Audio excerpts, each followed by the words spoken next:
အားလုံးပဲမင်္ဂလာပါခင်ဗျာဒီနေ့မှာတော့လူကြီးလူငယ်မျိုးအာဟာရရှိရှိနဲ့စားလို့ကောင်းတဲ့ကြက်ဥပေါင်းလေးလှုပ်ရှားဖြစ်ပါတယ်အိမ်မှာတင်ပုံစံလေးလဲလာအရသာလေးရှိအောင်ဘယ်လိုလုပ်မလဲဆိုတာအတူတူကြည့်လိုက်ကြရအောင်ဗျာ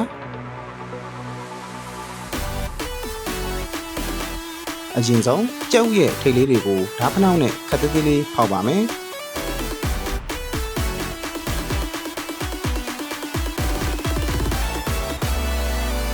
အထဲကအနည်းလေးတွေထွက်ရလွယ်အောင်လုံချောင်းလေးနဲ့အထဲကိုထိုးခောက်ပြီးမှစလုံးထဲကိုထည့်ပါမယ်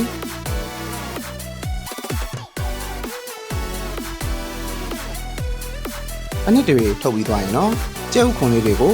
ရေစင်စင်ဆေးပြီးတော့အချောက်လန်းထားပါမယ်အရသာအတွက်ကတော့ငရုတ်ကောက်မှုနဲ့ကြက်သားမှုလေးပဲအသုံးပြုပါမယ်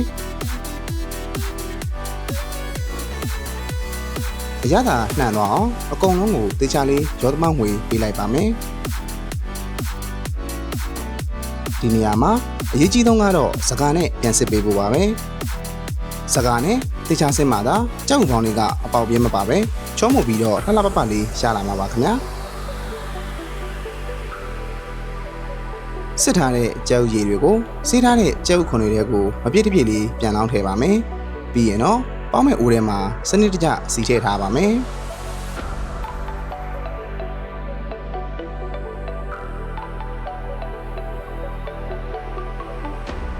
စပေါင်းတဲ့အခါမှာမီးအေးနဲ့အချိန်ယူပြီးပေါင်းပေးဖို့လိုပါတယ်နော်ကြောက်ခွန်တွေပေါင်းမထွက်သွားအောင်လို့အဖုံးလေးကိုခဏခဏဖွင့်ပေးရပါမယ်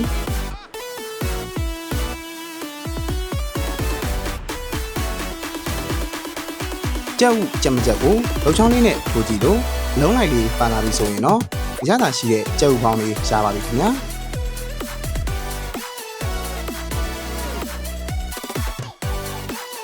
အခုဆိုရင်တော့လှလှပပနဲ့အာဟာရရှိတဲ့ကြက်ဥပေါင်းလေးရှားပါပြီ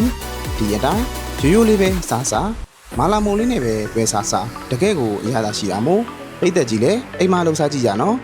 နှစ်သက်မှာအားလုံးပဲပျော်ရွှင်ကြပါစေနောက်ဗီဒီယိုတွေမှာပြန်တွေ့ပါမယ်တတပါ